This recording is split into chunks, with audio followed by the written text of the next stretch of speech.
성운이 되었으므로 제336회 경상북도의회 제2차 정례 제1차 본회의를 개의하겠습니다.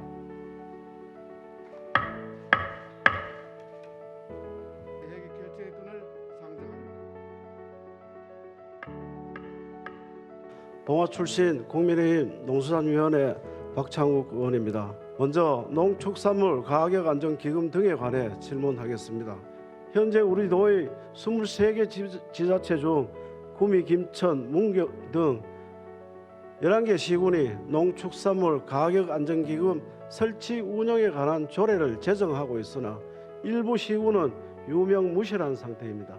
이에 본 의원은 한계에 직면한 우리 농가에 한 줄기 희망을 주고 시군의 재정 부담을 조금이나마 덜어주기 위해 경상북도 농축산물 가격안정기금을 설치해 주실 것을 강력히 촉구합니다. 아울러 현재의 고물가, 고환율, 인건비 상승 등으로 존폐 위기에 처한 경북농업과 농가의 경영 안정 대책에 관해 질문드리겠습니다. 현재 우리 경북의 농가들은 인건비 상승으로 심각한 어려움에 처해 있다고 말씀드렸습니다. 그럼에도 불구하고 수확철에는 외국인 근로자 감소 및 고령화 등으로 일손을 구하기 어려운 실정입니다. 이러한 문제에 대응하기 위한 농촌 인력 확보와 인건비 상승에 따른 대책을 말씀해 주시기 바랍니다. 그리고 해마다 되풀이되는 농산물 가격 파동에 대비하여 경상북도가 추진하고 있는 정책과 향후 추진 계획에 대해서도 답변해 주시기 바랍니다.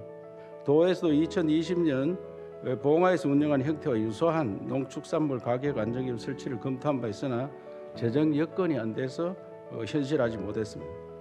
농산물 가격 안정기금은 총 규모가 한 3조 6천억에 달하고 그중 95%가 운영 수익금으로 지속 가능성이 담보되는 반면 지방의 기금들은 대부분이 일반 회계 전출금으로 충당되고 소규모로 운영되는 것이 현실입니다. 도에서도 기금보다 예산 사업으로 소득 안정과 가격 안정을 도모하고 있다는 말씀을 드립니다.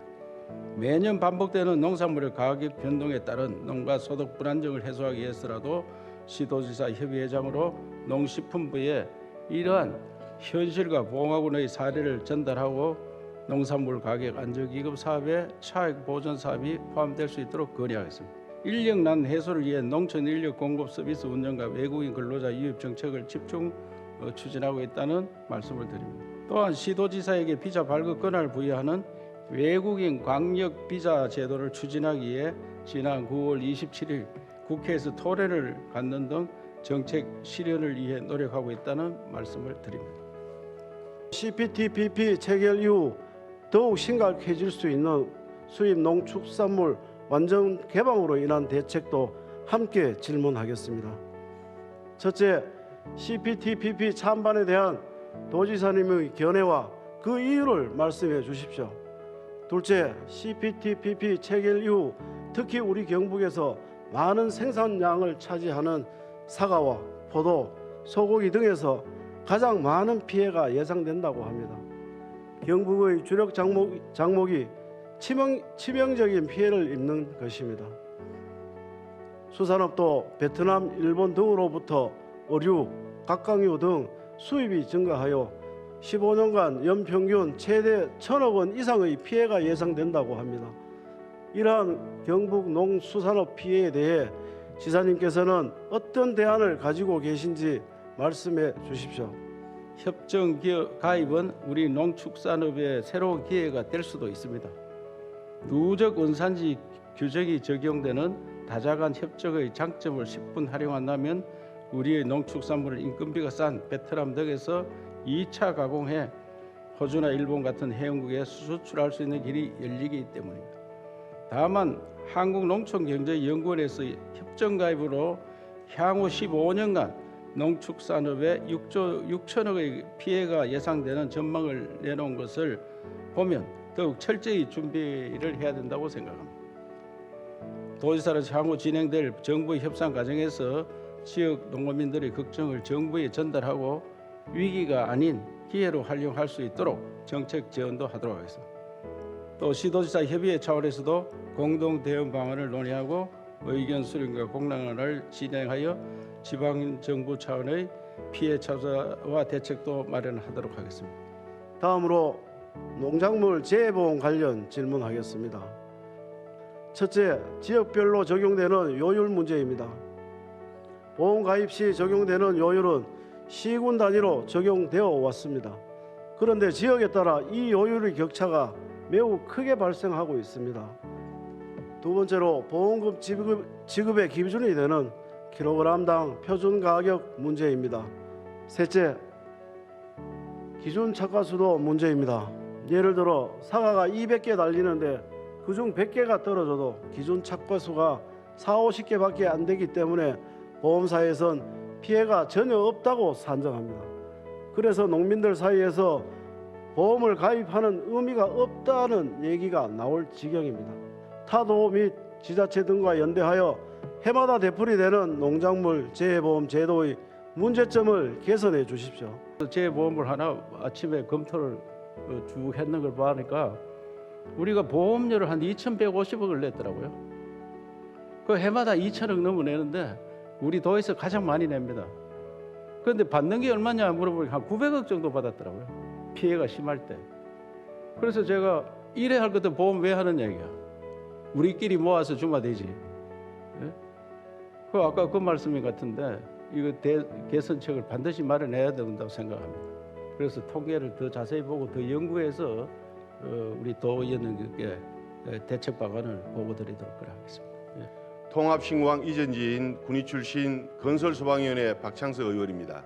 저는 통합신공항은 반드시 성공한 공항이어야 하고 성공하기 위해 세 가지 조건이 필요하다고 생각합니다. 첫째, 경쟁력을 갖춘 공항이어야 합니다. 둘째, 항공 물류, 항공 클러스터, 관광, 건설 등 경상북도 지역 경제를 견인할 수 있는 공항이어야 합니다. 셋째, 수도권 중심에서 벗어난 지방화 시대로 특히 대구, 경북 지방화 시대를 열어갈 중추공항의 역할을 다할 수 있는 공항이어야 합니다. 지난 민선 7기 4년 내내 2028년 완공을 목표로 하셨습니다. 올해 갑자기 2년을 미루어 2030년에 완공하겠다는 것은 무슨 이유입니까? 이철우 지사님께 질문합니다. 군위를 대구에 편입하는 것을 어떻게 하실 건지 확실히 답변해 주시기 바랍니다. 통합신공항을 시작으로 지방화 시대를 활짝 열어야 합니다. 통합신공항의 빠른 완공을 위해서는 약속을 지키고 가는 것이 가장 빠른 길입니다. 지사님의 확실하고 책임 있는 답변을 기대합니다. 제가 볼 때는 11월 달에는 군위로 대구 가는 것은 큰 문제가 없을 거로 생각합니다.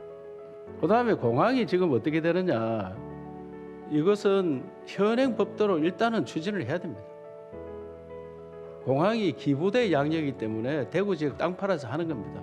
그래서 국토부에서 민간공항은 한 1조 4천억 듭니다. 그거는 예산에 넣을 수 있습니다 지금. 그런데 우리가 잘 모르고 기부대 양역의 뜻을 잘 모르고 국비로 안 짓는다고 자꾸 이야기를 하는데 국방부 땅을 팔아서 짓는 겁니다. 그게 국비입니다. 국비. 나라 땅을 팔아 짓는 겁니다. 군공항은. 민간공항은 나라 국비를 재정을 투입해서 하는 겁니다. 군공항 이전은 예타 자체가 없습니다. 그는 단지 민간공항은 예타를 해야 되는데 돈이 1조 4천억에 들기 때문에 그거는 예타가 충분히 나옵니다. 왜? 활주로를 공짜로 쓰는데 돈 들어가는 데 비해서는 편익이 많은 겁니다. 그건 문제가 없습니다. 다음 주에 우리 부지사하고 원내대표하고 다 상담하러 올라갑니다. 국토부, 대구시 우리 원내대표 합의를 해서 각 부처 설득을 하는데 최선을 하겠다는 말씀을 드립니다. 다음은 최근 몇 년 사이 경북에서 잇따라 발생하고 있는 대형 산불에 대한 질문입니다. 더 이상 대형 산불이 없도록 대책을 확실하게 세워야 합니다. 이제 산의 관리를 위해서도 산불 예방을 위해서도 넓은 임도를 충분히 개설해야 합니다. 경상북도는 산림 면적과 산림 밀도가 전국 최고 수준이지만 임도 밀도는 최저 수준에 불과합니다. 이제 경상북도 내 산림에 대해서도 넓은 임도를 더 많이 개설하여 산불 차단 효과와 효과적인 화재 진압에 대비하면서 도내 많은 트레킹 코스를 조성하여 도민 산림 복지와 관광에도 도움이 될 수 있는 큰 전환점을 만들어야 한다고 생각하는데 지사님의 견해는 어떻습니까? 산불 정책을 새롭게 세워야 됩니다. 우리 경상북도의 특수 진화대를 만들었습니다. 이거는 현행 인원 가지고 젊은 팀으로 해가 특수 진화대를 만들고 그러고 대형 헬기가 필요합니다. 대형 헬기도 국비 반, 우리 도비 반에서 500억을 만들어 놨습니다. 일단 그 정도는 추진을 했는데 제일 중요한 것은 예방입니다. 예방. 산불은 예방이에요. 예방에 대해서 좀 더 노력하고 산불 정책에 대해서는 우리 환경산림국장이 좀 더 자세히 설명드리도록 하겠습니다. 우선 산불 예방을 위해 지상 인력과 헬기 등 공중 장비를 활용한 입체적 감시망을 촘촘히 가동하고 마을 단위 자발적 세약을 담은 소각 산불 없는 녹색마을 캠페인과 찾아가는 산불 예방 교육을 확대 실시하겠습니다. 또한 국가 주도의 산불 재난 대응을 위해서 국립 동해안 산불 방지 센터 신설도 추진하고 있습니다. 그 최일선 진화대원의 신속한 출동과 진화 자원의 효율적 관리를 위해서 시군 산불 대응센터 설치를 확대하고 또 상시 연락망을 구축, 긴밀하게 예방 대응 체계를 마련하겠습니다. 그 임도는 숲을 살리는 대동맥으로 산불 등 재해로부터의 안전망인 동시에 산림 경영을 위한 중요한 인프라입니다. 필요성을 깊이 인식하고 중장기 임도 설치 계획에 따라 임도 밀도가 전국 평균에 도달할 수 있도록 최선의 노력을 하겠습니다. 군위에 고등학교가 3곳 있었습니다. 그런데 현재 유일하게 한 곳 군위고등학교에만 학생이 있습니다. 군위정보고등학교는 2017년에 폐교되었고 효령고등학교는 폐교 위기에 있었으나 항공 분야 특성화고로 전환 사업에 선정되었습니다. 그런데 2025년 3월 개교를 목표로 한 사업이 안타깝게도 2년 넘게 사업이 진행되지 않고 있습니다. 군위군에서는 부지 마련을 위해 다각적인 노력 끝에 지난해 10월 출향인사의 기부로 효령면 마시리 일대 12만 제곱미터의 부지를 확보했습니다. 그런데 작년 2021년도 말에 교육청은 교육부 예산 20억을 삭감해 버렸습니다. 교육감님의 작년 6월 대한민국 교육을 위해 2025년 3월 개교 일정에 맞춰서 예산을 편성하고 차질 없이 사업하겠다고 답변하신 것은 무엇입니까? 다시 한번 분명한 답변을 부탁합니다. 학교를 짓는데 최소한 4년 정도의 기간이 걸리기 때문에 그때의 일정으로 봐서는 경북교육청에서 학교를 개교할 입장이 되지를 못했습니다. 그래서 결국은 시장은 경북교육청에서 하고 개교는 대구에서 해야 될 입장이기 때문에 대구와 실무회의를 하는 중에 대구교육청의 입장은 이제 얼마 지나지 않아서 군위가 대구에 편입될 테니까 그때 대구교육청에서 조금 더 상세한 검토를 해서 추진하는 것이 일관성이 있겠다는 이런 이야기를 했습니다. 그래서 중간에 저희들 나름대로 하다가 또 대구교육청 넘기는 이런 것들이 사실은 순조롭지가 않습니다. 그런 때문에 이렇게 지금 차질이 생겼다는 말씀을 드리고 그다음에 그 20억 감액 처리는 이건 포기한 것이 아니고 지금 감액 처리를 했습니다마는 대구로 편입이 되고 나면 교육부에서 대구로 정액을 시켜줄 겁니다. 그렇게 지금 돼 있습니다. 그래서 이것은 포기하거나 20억을 완전히 날린 그런 사안이 아니다는 말씀을 분명히 드리겠습니다. 경북 포항 출신 국민의힘 손희권 의원입니다. 지사님, 그 질문을 드리자면요. 이번 흰남노에 범람한 포항의 여러 하천처럼 도내에는 폭우에 취약한 하천이 많이 있는 것으로 알고 있습니다. 올해와 같은 비극을 되풀이하지 않기 위해 어떠한 계획을 세우고 계십니까?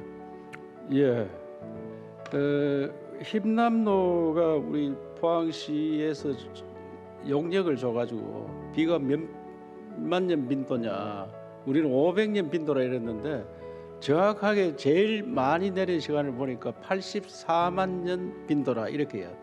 그 예상을 초월하는 겁니다. 그래서 현행 우리 하천 관리 수준 가지고는 이상 기후에 대비하기 어렵겠다. 이것은 지금 우리가 하천을 200년 빈도로 바꾸고 있거든요. 200년 빈도로 바꾸고 있는데 한 1m 수준을 높여야 됩니다.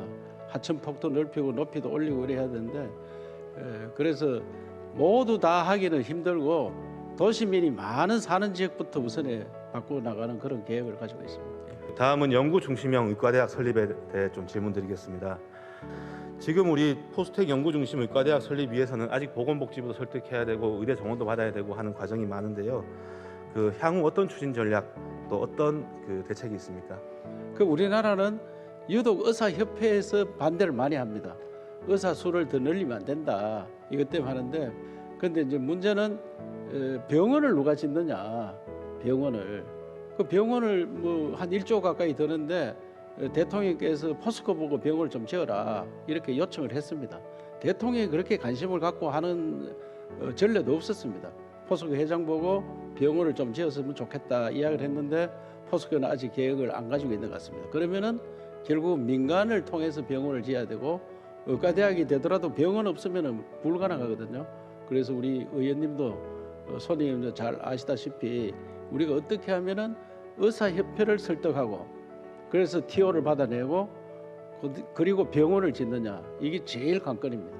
도청 신도시에도 종합병원을 유치하려고 지금 많은 노력하고 있고 우선에 경북대학교 분원을 만들어야 되는 거 아니냐 그렇게 하고 서울의 대형 병원도 많이 접촉하고 있는데 여러 가지 우리 경북 관내에 상급병원을 만드는데 최선을 다하도록 하겠습니다. 영일만 대교는 국방부와의 최종 협의를 거쳐서 11월 중에 그 노선이 확정될 계획이 있습니다. 그 우리 지사님 아까 이미지를 보시면 작년하고 함께 이미지 좀 띄워주실래요? 작년에 이제 저 이미지를 가지고 함께 우리 예산을 확보에 노력해 주셨는데요. 지금 우리 해군에서는 군함 입출항 노력 문제로 인해가 포항시하고 저 설계에 좀 이견이 많습니다. 그래서 지금 반쪽짜리가 될 우려가 있거든요. 지사님 그 내용 혹시 파악하셨습니까? 예, 제가 도지사 와가지고 영일만 대교를 우리 도의 현안 무조건 일본어로 했습니다. 이것만 해결해 주라. 그런데도 안 되었습니다. 4월 11일 날 현장에 갔습니다. 현장에 가서 정말 서로로 지적을 하고 그러니까 이제 중앙부처는 움직이기 시작했습니다. 그런데 문제는 국방부가 저렇게 18km를 대교를 만드는 것은 군함 작전에 문제가 있다. 이래서 거기에 걸려가 있습니다. 그래서 군사 문제가 작전이 안 된다는데 다른 방을 찾아야 되는데 국토부에서는 다른 방안을 찾고 있고 지금은 공사비를 확충하는 그런 식으로 하기 때문에 공사 끝나기 전에 해야 되기 때문에 금년 내로는 결론을 내려야 되기 때문에 제가 볼 때는 저 조감대로는 어렵고 다른 방안을 찾도록 그렇게 노력하고 있습니다. 그 다음은 우리 경북도 지방채 건전성에 대해서 여쭙겠습니다. 그 최근 발생한 레고랜드 사태로 인해서 국내 채권 시장이 많이 혼란스럽습니다. 우리 경상북도의 채무를 보니까 시군을 포함해서 1조 7,043억 이렇게 규모로 나와 있습니다. 우리 경상북도의 재정에 문제는 없습니까? 예, 우리 이거는 이제 채권 발행했는 게 그 액수고요. 제가 도지사 되면서 우리 도청에 빚을 8천억 안고 왔는데 지난 재난지원금을 2차례 지급하면서 빚이 한 4천억 늘었었습니다. 그래 1조 2천억 빚인데 원래 빚 좀 갚고 하면은 지금 1조 미만으로 거의 왔고요. 내년에 끝나면은 한 8천억 수준으로 하려고 합니다. 그렇기 때문에 우리 도는 전혀 문제가 없습니다. 코로나19로 인해서 우리 교육에 많은 문제가 발생했는데요. 저는 그 중에 가장 큰 문제가 바로 그 학생들의 학력, 기초 학력 저하 문제라고 생각합니다. 그 다음 표가 이제 걱정되는 부분인데 대도시 지역과 읍면 지역 학력 수준 차이를 보면은 좀 크게 나타나고 있습니다. 그리고 읍면 지역의 비율이 큰 우리 경북이 좀 걱정되는 이유이기도 한데요. 교육감님 지금까지 표 3개 보셨는데 예. 그 전국적으로 학력 저하가 좀 심각했습니다. 우리 경북 학생들의 학력 수준은 한번 분석해 보셨습니까?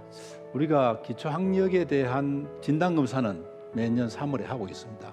초등학교 3학년부터 고1까지 하는데 경북에는 그 9월 달에 1, 2학년까지도 경북만이 기초 학력 진단 검사를 하고 있습니다. 이 진단 검사는 기초 학력은 사실 그 아이들에게 아주 중요한 인권 차원이라고 생각을 하고 기초 학력에 대한 관심은 가지고 있다는 말씀드리고 또 코로나19를 맞으면서 역시 의원님 걱정처럼 학력 문제 걱정되어서 정책 연구도 한 바가 있습니다. 코로나19가 없었던 기간이나 있었던 기간이나 우리 교육 공무원들의 음주운전이나 성비위 또 복무규정 위반 이런 부분들은 크게 변함이 없었습니다. 교육 현장에서는 코로나 감염 방지하고 더불어 학습 결손 막기 위해 다 노력하고 있고 교육감님께서도 많이 주의를 주신 걸로 알고 있는데요. 왜 이렇게 문제가 끊이지 않는다고 생각하십니까? 교직원들은 일반 시민들보다 더 높은 도덕성이 요구되는 것이 사실입니다. 그래서 이 코로나 기간 중에는 회식이나 또는 음주나 이런 걸 하지 않도록 당부를 많이 했음에도 불구하고 이 기간 중간에 학생들의 경우도 사실 우울증이나 심리적인 정서적인 문제들이 많았고 자해나 자살이 또 많이 늘었습니다. 마찬가지로 정확한 분석은 할 수 없습니다만은 이 교직원들 경우에도 어떤 코로나가 너무 오래 지속되니까 음주가 늘어나는 것들은 그런 영향이 아닐까. 너무 이 피로감이나 우울감 이런 것들이 원인이 아닐까 생각하는데 어쨌든 잘못된 부분이 안타깝게 생각합니다. 올해 4월 달에 중앙투자심사위원회 통과하고 학교를 신설하기로 확정된 학교별 개교 예정 일자입니다. 저거는 지금 아직까지 변동이 없는 겁니다. 우리 경북을 제외하고 저 강원 제외하고 나면 대부분 2025년 3월에 개교를 합니다. 근데 우리 경북만 2026년입니다. 우리 교육청에서 얘기를 해보니까 설계 기간 또는 뭐 공사 기간 그리고 국가에서 정한 그 기간이 있기 때문에 어쩔 수 없다라고 얘기를 하거든요. 이런 차이가 발생한 이유가 뭐라 생각하십니까? 국토교통부의 훈령의 기준을 우리가 무시할 수도 없고 특히 안전이나 중대재해법도 우리가 안전을 지켜야 되거든요. 그래서 이런 기준을 지키면서 교육청에서 할 수 있는 단축할 수 있는 범위 내에 최대한 단축해 보니까 한 4개월 정도는 사전 기획을 하고 또 설계 기간을 당기는 그런 정도면 가능하지. 이걸 35개월, 47개월 걸리는 걸 35개월 하는 것은 무리가 있다는 생각이 듭니다. 예. 우리 학교가 학생들의 공간이긴 합니다만 우리 학생들 안전에 대한 대책을 세운 후에 학교를 주민과 함께 할 수 있는 복합시설로 개발한다면 지역의 발전에 큰 도움이 될 거라 생각하는데 교육감님 어떻게 생각하십니까? 예, 저도 그 방향에 대해서 공감을 하고 실제 학교가 과거에는 그 지식만 가르치는 그런 공간이었기 때문에 학교 울타리가 쳐졌습니다만은 지금은 사실은 그 아이들이 창의 융합 능력을 키워야 되기 때문에 그 마을 전체가 학교가 되는 그런 시대고 마을 주민들이 선생님이 되어야 되는 그런 시대라 생각합니다. 그리고 학교도 마을 주민들의 도움되는 그런 문화적인 공간으로 활용되는 것을 저도 찬성을 하고 있습니다. 또 다른 학교 시설 복합화 사례를 또 말씀드리자면요. 학교에 수영장을 지어서 또는 주차장을 만들어서 주민과 함께 사용하는 건데요. 근데 뭐 예산 부담과 사업 시행을 우리 교육청이 하냐 지자체가 하냐 그 뭐 누구의 책임이냐 주체는 어디냐 이런 거 결정하는 데서 어려움이 많을 걸로 알고 있는데요. 교육감님 학교 시설 복합화에 어떤 어려움이 있는지 또 앞으로의 계획과 방향에 대해서 좀 말씀 주십시오. 지금 말씀하신 그런 부분 어려움은 말씀하신 대로 이 사업을 교육청이 주관을 할 것인가 뒤에 운영을 지자체가 할 것인가 이렇게 보는데 지역민 대상 같으면 지자체가 하는 것이 맞다는 생각이 들고요. 학교에서 감당하기 어렵습니다. 그다음에 이런 복합화 시설을 할 때 그 학교 구성원들하고 학부모님들의 그 의견을 들어야 되거든요. 충분히 잘 설득해서 동참할 수 있도록 그렇게 노력하겠습니다. 윤석열 정부의 교육부에서는요.